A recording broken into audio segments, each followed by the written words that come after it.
Hey, what's up? This is Kevin from Kevin's Barbecue Joints, and I'm super excited to have Leslie Roark from Ubon's Barbecue of Yazoo, which is in Yazoo, Mississippi. I've wanted to talk to Leslie for a long time.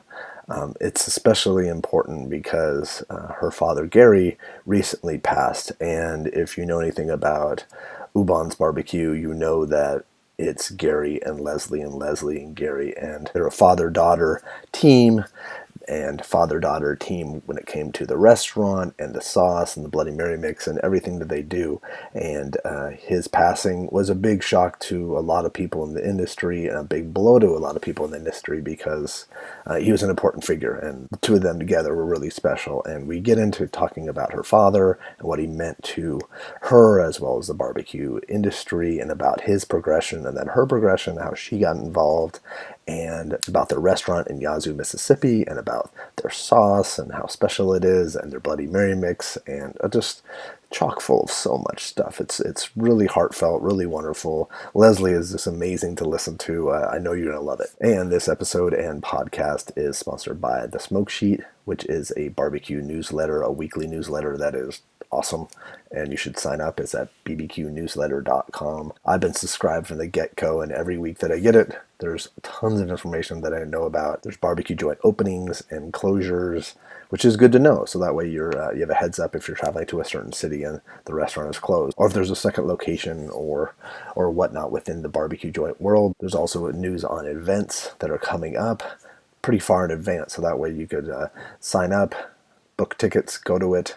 I always miss out on barbecue events, so it's that right there is an awesome part of the tool. There's links to podcasts, there's links to YouTube stuff. There's a recipe a week, which is hand curated, which this entire thing is hand curated by Ryan Cooper, barbecue tourist, and Sean Ludwig, who is NYC Barbecue, both super knowledgeable. Both have been traveling around and going to barbecue joints for years, so they are experts in the field. It's a great resource. It's barbequenewsletter.com. Again, it's bbqnewsletter.com. The Smoke Sheet, barbecue news worth consuming. You're going to love it. And if you are digging these, please subscribe. That way you don't miss out on any episodes. I also have a website at kevinsbbqjoints.com with links to all the podcasts, all the YouTube stuff, barbecue joint tours, butcher shop tours, sausage making facilities, just tons of information. So it's super useful. But enjoy this. Thanks so much, Leslie. Well, good morning. Good morning. How are you today? I'm good. I'm good. It's a little chilly in Mississippi. Yeah, what's the weather like right now? Yeah, we're like in the low 30s, and yesterday was rainy and in the 70s, and today is sunny in the 30s. And I recently saw something that said that Mississippi says, you say you can't do four seasons in one day. Mississippi says, hey, darling, hold my sweet tea and watch this. So that's kind of where we are. God, it seems like it actually does sound like a recipe for getting a cold because, gosh, if that's a huge. But that's kind of like Los Angeles. We had 4 or 5 days of a lot of rain for us, and it Yeah. was cold for us, and then now it's in the 80s, so it's kind of. Yeah. Now, when I've been to Los Angeles and it rained, everything like came to a screeching halt. Yeah, and all the news channels go to like every corner where there's like a little bit of flooding, and I think they call it storm watch. Oh, there you go. Yeah, like, I dated a girl who was from Illinois, and I'd text her, I'd call her and say it's raining right now. She's like, you don't know rain. You don't even know. Or I'd say it's humid, and she's like, you don't know humidity. You don't know. So it made me realize really quick that we're babies, but what can we do? So, yeah. So I wanted to talk first off. My condolences for your loss. Your father was such an amazing person and an amazing force in the barbecue industry. Can we talk a little bit about him? Absolutely, absolutely. It's been this has been the hardest season of my life. When I was 15 years old, my daddy started doing competition barbecue, and it was out of an effort to sell our barbecue sauce. He had just gotten it in bottles, and he kind of stumbled on the barbecue scene, just trying to find grocery stores to sell barbecue sauce to. And, so he had 30 years in the barbecue business, and it was amazing to watch him go from, well, I mean, he was younger than I am now when he got started, and when he died, he was almost 67 years old. And to watch that process was just, it was amazing. It was like like watching a birth, he found himself in barbecue. Oh, and what did he ever talk about how barbecue had changed a lot, or like how at the beginning there weren't celebrities in barbecue really? Right, right. In the beginning it was us. It was rednecks hanging out and burning meat. And in the beginning there were no females hanging out True. burning meat. And so what we've seen has been, it's been amazing. We've watched barbecue go from weenies and burgers on the grill to people are doing such just amazing artistry with Hmm. fire. It's just been, the evolution's been amazing. The opportunity to spend so much time with him. I worked with my father before he passed, and he passed around the same age as your father. It's that's invaluable. What you've, those memories, because it's kind of synonymous, like Leslie and Garry. People just knew you guys as one unit. Right. He and I have been a team for so long.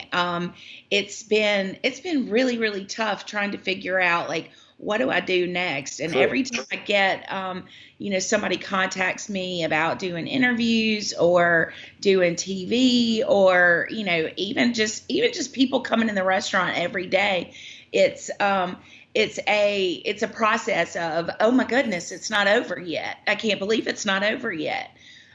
He was barbecue to me, and so trying to be the person that he taught me to be, it's kind of a no-brainer. I mean, he left footprints to follow, True. he left shoes to fill, and so he left me a roadmap for what to continue to do, what to keep doing. But I tell you what, it's tough doing it without him. And also too, I think what touched me a lot, because I definitely felt really, really sad, and then it saw the community was reaching out in such a big way. How many people would post things about your father? It really touched me, and I'm sure it really touched you. It was almost impossible to keep up. The day that he died, I was at work, because I am kind of my family's designated public mourner. Mm. My mom's kind of shy, and my sister's not really in the barbecue world, so she doesn't know everybody that's offering their condolences. And so it's been, it's been the outpouring of love. Like, when his funeral, I said the only thing missing from his funeral was him, because he would have just gotten such a kick out of Oh, just how many people came, and that's so neat. just the overwhelming amount of love. And that's the thing about the barbecue community, is that we treat each other like family, and we really support each other, we're, as brothers and sisters. And this whole situation has really driven home how much my daddy meant to everybody, but how Without a much doubt. how much I do too. Yeah. I mean, how many Oh, friends? without a doubt, yeah, the two of you, and that's, yeah, and I'm a guy from Los Angeles that didn't grow up in that barbecue world, Right. that just fell into it, like this, loving it, and it touched me. So, and I wanted to reach out instantly, and it's always been, yeah, that's. I think that also too, this will be an interesting year for you too. It'll be like Yeah. going to a lot of the competitions and seeing things. It'll be nice, and a good way to remember your father that way. Oh, absolutely. The week after his funeral, we had a festival already planned. We were headed to Kentucky, to the Kentucky Oh State yeah. Barbecue Festival. And my uncle, he's kind of a hermit. He doesn't come out of his little corner of the world, and he actually came to me and said that he wanted to go with me to Kentucky. Oh, And that's so it nice. his when Daddy's father died, my uncle was working with him, and they were in the middle of building a dentist office. And my Hmm. uncle was only like 22 years old and had to figure out how to finish things by himself. And he was just really, really frightened. And so he didn't want me by myself going into something. And he knew that he didn't know, he didn't have the knowledge that my daddy had, but he could be there and support me. And so it was just really the sweetness that's just been given to us has just been overwhelmingly comforting. Well, that's It's amazing. well. Again, he's greatly missed, but you're here, and you're such a wonderful force too. Let's talk about the beginning. So your dad started with the sauce. That's what, and what was the progression from that? Right. So just to go back a little bit further than that, Okay. my great grandmother would make on Sundays, she would make meatballs, and she made the sauce to go with the meatballs. And then once a year, she and my great grandfather would host a pig roast. They would have a whole hog or a side of beef and invite the whole entire town to come, partake in it. And they would mix up grandmother's barbecue sauce in a number 3 wash tub, stir it with a boat paddle, the whole thing. Oh, that's And great. so that sauce was passed down to my grandfather, who is Ubon Roark. That's where our name comes from. Gotcha. And then when he died in 81, he passed that recipe on to my dad. Okay. And so in 1986, Daddy started. I'm sorry. That's okay. I'm dinging. I don't mean to ding. Okay. In 1986, Daddy put sauce in a bottle for the first time and started working to get it into grocery stores. And it was kind of it was load up the back of his truck and drive through the Mississippi Delta and see how much he could sell. And during one of those drives, he met some folks that invited him to a barbecue competition in Cleveland, Mississippi. And so in 1989, it's funny because we're kind of back full circle. In 1989, he showed up and he cooked a steak and he cooked some barbecue chicken. And now the SCA is huge, Yeah. So it was like, but Daddy didn't know when he thought barbecue, he thought, a steak or a burger or barbecue chicken. Of course. And so he found out quickly that, barbecue in Mississippi means pork shoulder, ribs, and whole hog. And so he started the process of learning to cook a pork shoulder. And I guess I was probably maybe 15, and he would every single night he would give it another shot, and we ate some of the most horrible barbecue ever. I mean, terrible. If you smoked a telephone pole, I'm pretty sure that's what it would taste like. What was he cooking on? He was cooking on green hickory. He was using just charcoal and green hickory and pouring green smoke to that stuff. And so, it was just terrible. The cat even was like, "No, thank you." And so he finally like found people who could tell him, this is the wood you use, this is the temperature that you're shooting for, this is the cook time that you're shooting for. And so by 1990, he was fully on the scene, and in late 1990, he won his first grand championship, which at that point meant that you were invited to Memphis in May. Okay. And so in 91, he went to his first Memphis in May, and I was 17 years old. I was about to graduate from high school, and Mom and Daddy told us that we were going, and we didn't want to go, me and my younger sister. Of course. Right. We told them that was old people fun, and we didn't want to be part of that. And so Mama called and said, y'all are coming, and bring your boots because it's going to be muddy. And we're like, boots? Worse and worse. Yeah, kids are terrible. Yeah, it's just, come on, I don't want to do this. And so we get there, and it's a 4-mile-long party. And we're like, hey, whoa, wait a minute. We were not expecting this much fun.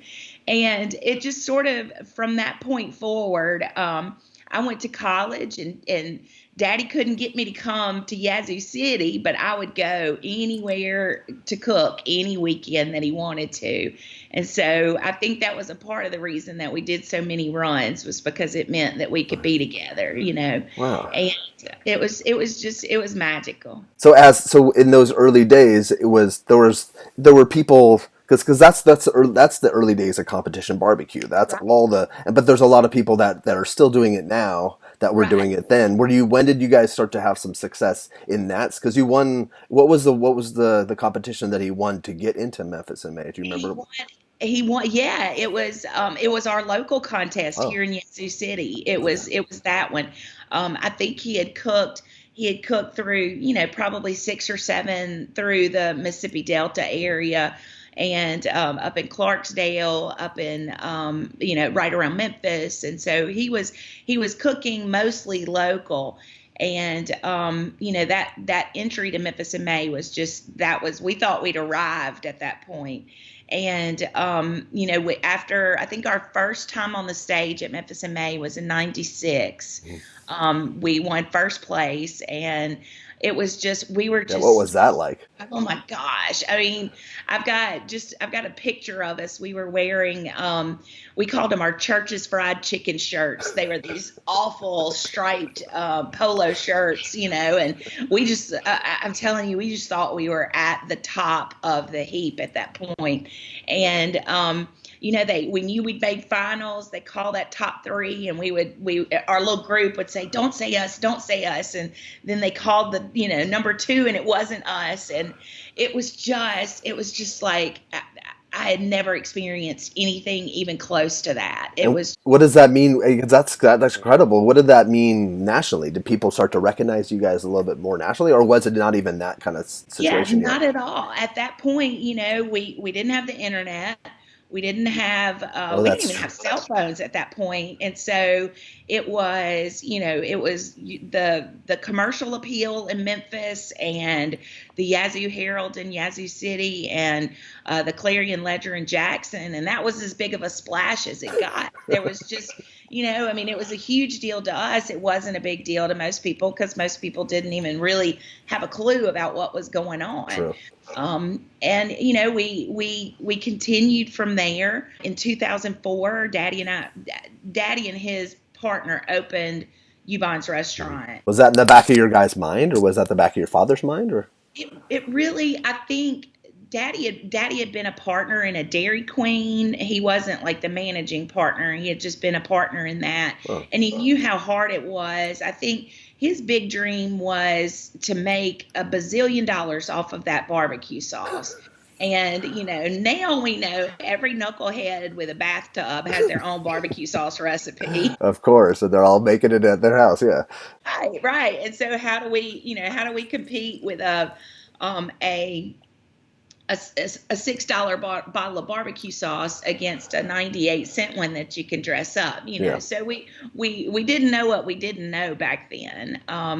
Daddy had worked at a fertilizer company he started the day after I was born, and in 2003 was laid off. He was part of a workforce reduction. And so it was like, okay, well, what do we do now? He was in his mid 50s, and he did data processing, and so he was already out of the tech loop as soon as he lost that job, and so it was like, well, what do we do now? And he his friend said, well, this is the time you open your barbecue place. So we jumped in there, and it was, the first year of business was just horrible. It was Oh, just, we found out that just because you've eaten in a restaurant doesn't mean you're qualified to for own a sure. Yeah, yeah. restaurant. We found that out the hard way, 7 days a week, and just it was a grind. What was on the menu at the time? It was pretty close to what we have now. We had we do the whole the ribs, we do the shoulder. We of course do barbecue chicken. That's where we got started. We added brisket, and Daddy had never cooked a brisket when he put brisket on the menu. So what we have what our brisket is not Texas style at all. It's Mississippi style. It's what is what Daddy made up brisket to be, Yeah, and yeah. so it was a barbecue joint, and Daddy was, Daddy even cooked the French fries. It was just it was rough. So that So first year was just really rough. yeah, that Were first there year, times where he was thinking about doing something else, or? that Daddy's partner had sort of a global outlook. He pushed us. We opened, we opened Ubons in Yazoo in June, and then in November we opened Ubons in another town about 45 minutes away. We took over a deli here in town, and we were looking at opening a fourth place. And Daddy's partner, it just kind of, his solution was to keep throwing money at it, and we thought it was his money, but it was line of credit money. And so when all of that, when the partnership kind of melted down, I stepped in and became Daddy's partner, and he and I had to have, we had to have some really hard conversations. I had to go to him and say, we have to close these places. We don't have the money to stay open.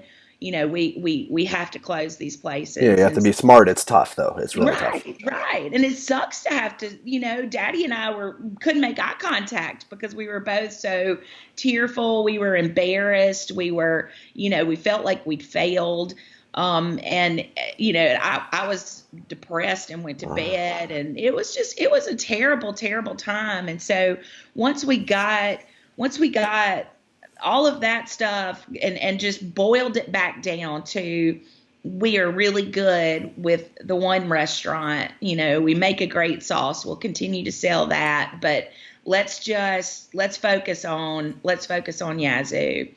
And the next year in 2005, we were invited to the Big Apple BBQ Block Party, and that's where everything changed for us. For people that might not know about the Big Apple Barbecue, it's what time of year is it again? Is it May? It's June. June. Yeah, it's the first weekend in June, and Danny Meyer.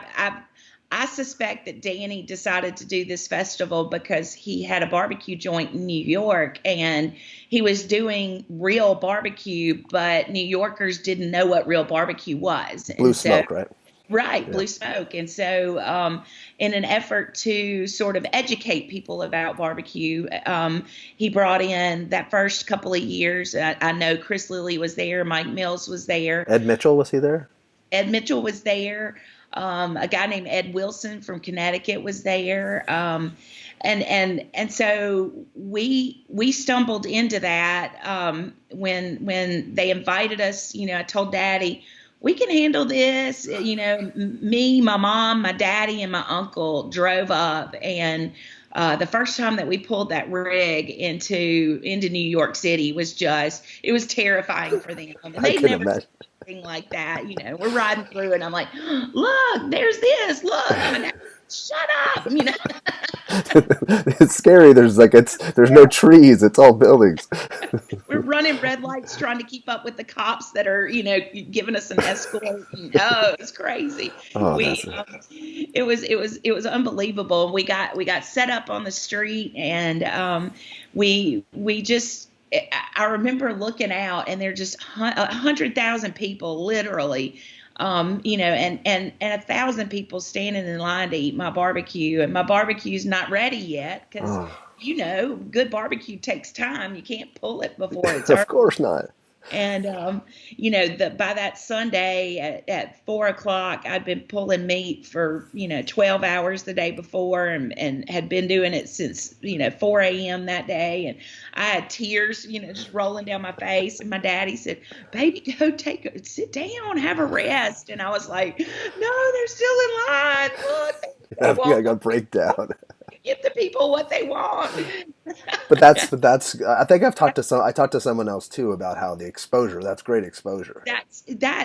Really and truly, that festival changed what barbecue is. It was definitely a turning point for barbecue, because at that point, At that point, networks started seeing what we were doing. There were, Food Network was, Like hey, Justin. what's this? It was just the press from it not only had people shift, but the national identity of barbecue shifted, because at that point it had only been something that we did, it was redneck meat burning Yeah. is pretty much all it was. And so, from there we saw the jump into, lots of TV competitions and That's true. Like the pitmasters. yeah, everybody, I better than them and jumped in and we saw barbecue shift. We saw the blind box at competitions shift because with the internet, everybody suddenly knew what everybody else was doing. We knew each other's recipes. We knew what each other's blind boxes looked like. And so everything really started changing about that time. Were people coming from outside of Yazoo City? And could you talk what's Yazoo City like? Yazoo City is, we are on a ridge that looks into the Mississippi Delta. So we're 45 minutes east of the Mississippi River. We're 3 hours south of Memphis and 3 hours north of New Orleans and smack in the middle of nowhere. Like we have a federal prison system, and that's our tourism. That's what brings people here, and so you got to be coming here on purpose to get here. We don't have I have a big, I call them my muddy boots crowd, lots of folks that do construction and stuff that come into the restaurant. But when we first started, it was, we depended heavily on people who were there because nobody else was. The locals, yeah. Right. And that was even before we had the prison system. So it was, it was strictly a local joint until we got on TV the first time, or showed up in the paper the first time, and then we started seeing traffic. And was your barbecue sauce starting to sell more nationally too at that point? Yeah, at that point, we had more people asking for it. In 2007, we were at the block party and we met a couple of guys, and they joined us at Memphis in May, just visiting, for the next year. They were traders on the New York Mercantile Exchange, and just as different from us as you can imagine. They were Jewish kids from Short Hills, New Jersey, and here we are, rednecks from Yazoo City.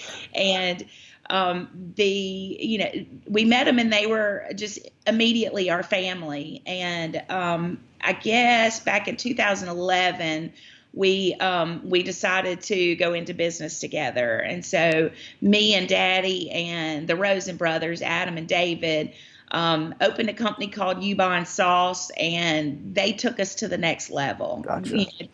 Daddy and I, we only knew what we knew, and we only knew who we knew.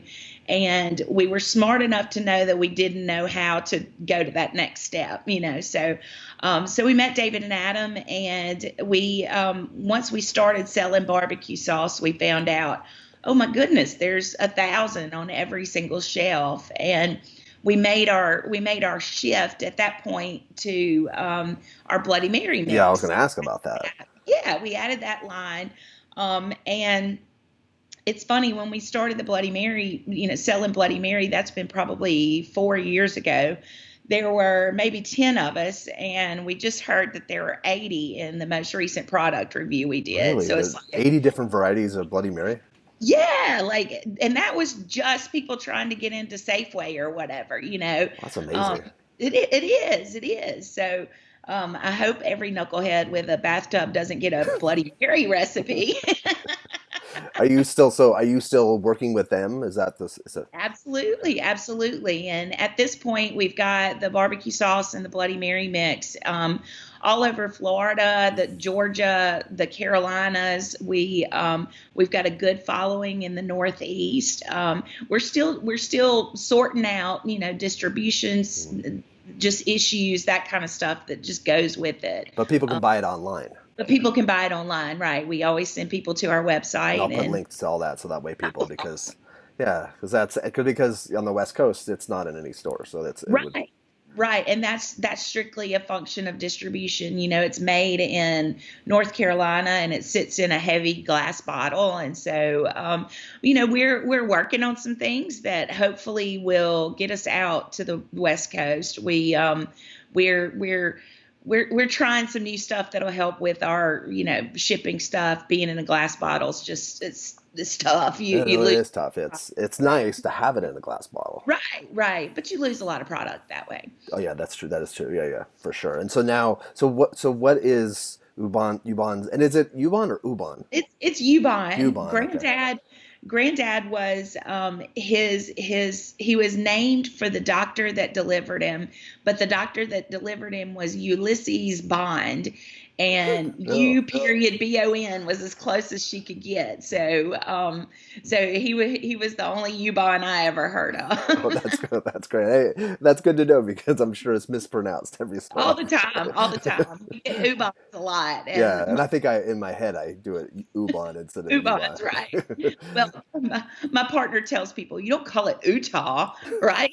Exactly. Well, it's also like Kansas and Arkansas. That's Right. always weird. Like it's not Arkansas and Kansas. Like it's just we're funny as Americans. It's just we we pronounce everything so wacky. So what's the future for Ubons? Is it what are you looking? And also too, how many competitions have you won? Because I know that don't you have all your trophies at your restaurant or a We lot of them? we back in 2001, mom and daddy moved from the house that I grew up in to this gorgeous 5,000 square foot antebellum home. Oh, And when they made the move, mama said, we are not having a trophy room, not in this house. And so we have a picture of daddy with all of his trophies from 89 to 2001. And he kept the little placards oh, and that's what threw I've seen. Okay, I've seen stuff it that away, photo. right? And so what we have at the restaurant, we've got all of the trophies since 2001. Okay. But if I'm guessing, and it's terrible because our record keeping, we had no idea in '93 that it would even matter. But I think what we've come up with is we've won right at 50 grand championships.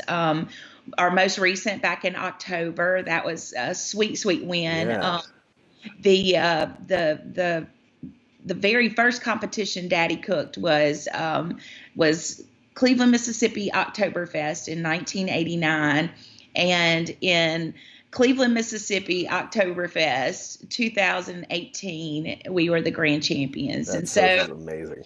yeah, I mean, so it was, and for us, kind of our next step. My son Jacob is 15, and he has, when he was 9 years old, he picked up his first knife and started trimming his first shoulder for Memphis in May, Oh, and so the fact that Jacob is so into competition is the only reason that we keep doing it. He loves it. And so this year we won't cook but three competitions. We'll okay.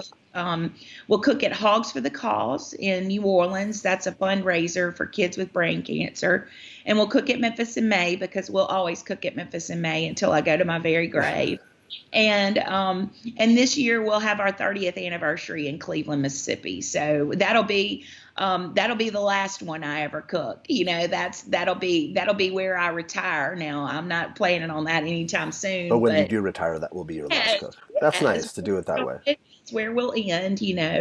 Um, we're going to be this year. There's not going to be a Big Apple barbecue block party in New York. We're so sad about Is that that. because they moved the location or something? Or? Yeah. It's just a matter of getting to the new location. So we're expecting that back in 2020. Okay.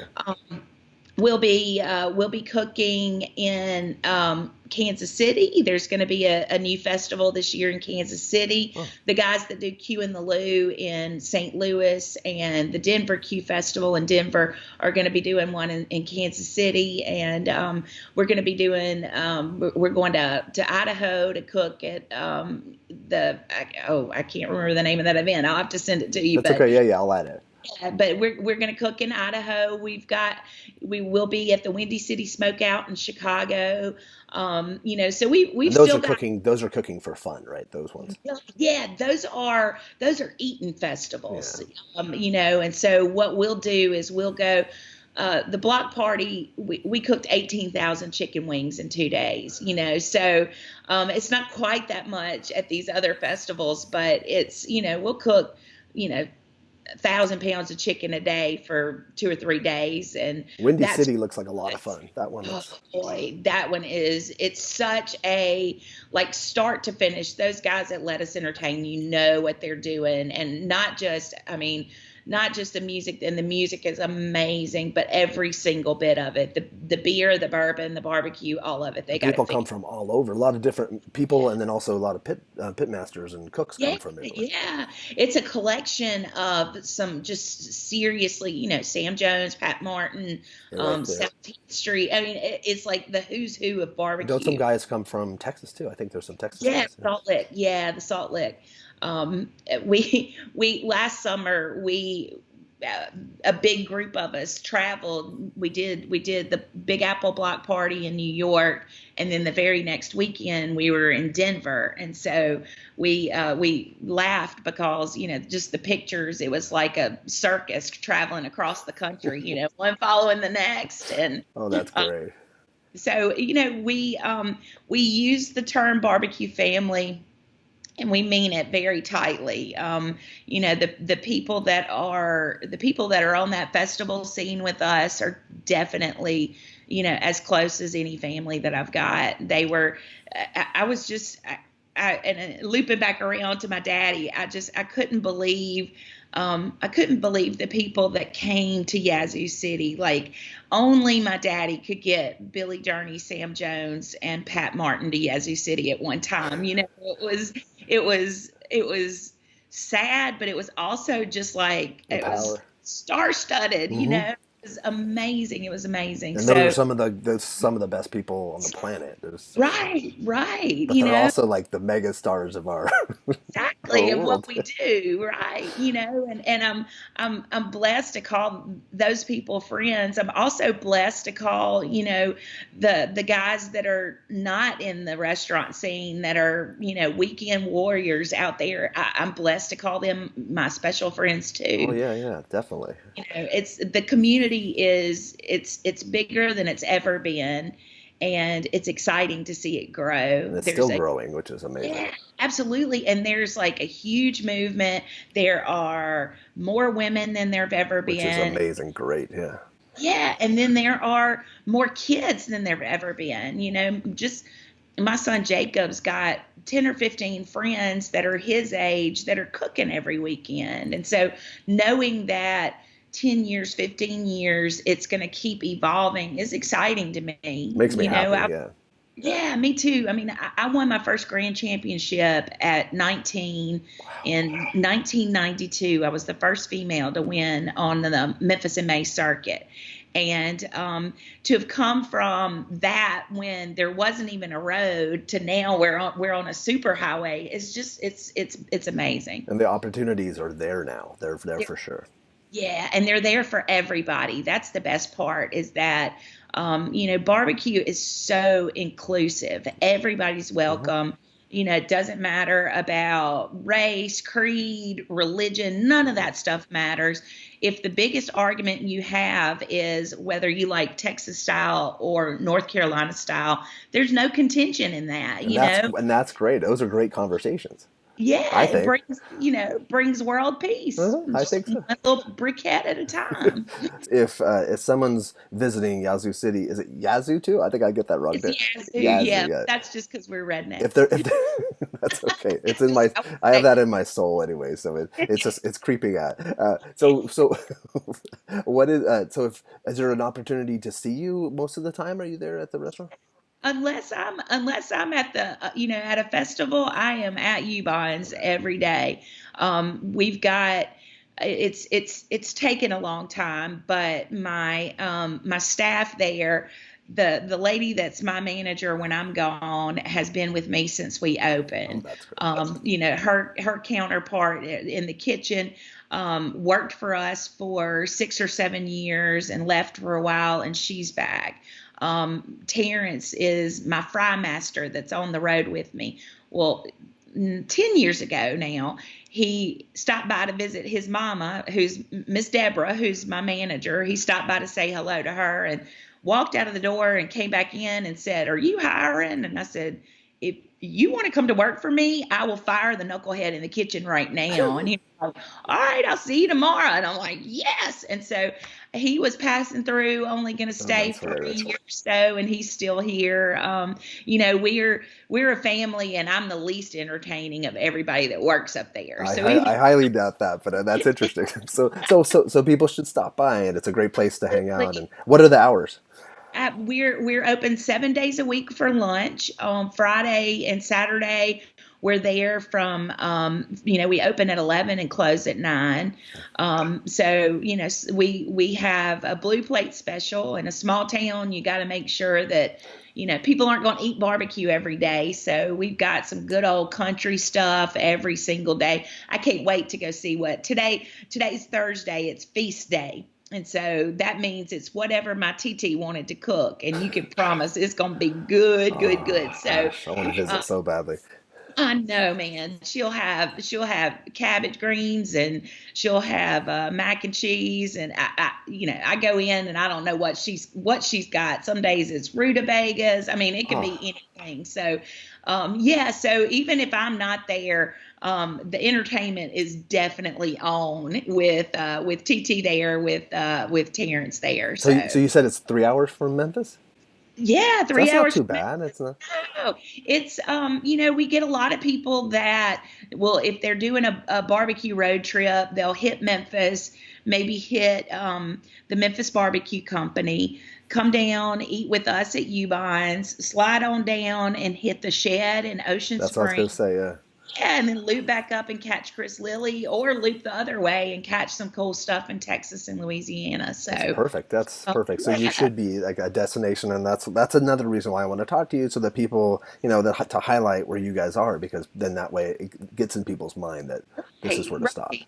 You have to be going here to get here, but it's not too far out of the way, and it's definitely worth it. Well, that's Definitely. great. Well, Leslie, thank you so much. Again, I'm so sorry about your loss, but it sounds like this is important for you. This is a Absolutely. very important year for you, and I think It, it's. it is. It is. Thank you so much for having me. And I'm so glad I feel like I'm part of your family, and I'm glad Indeed, that. if you ever see ever, and I say this with sincerity, if you ever see that we're heading somewhere, if you follow us on social media, we're always telling you we're fixing to go to wherever.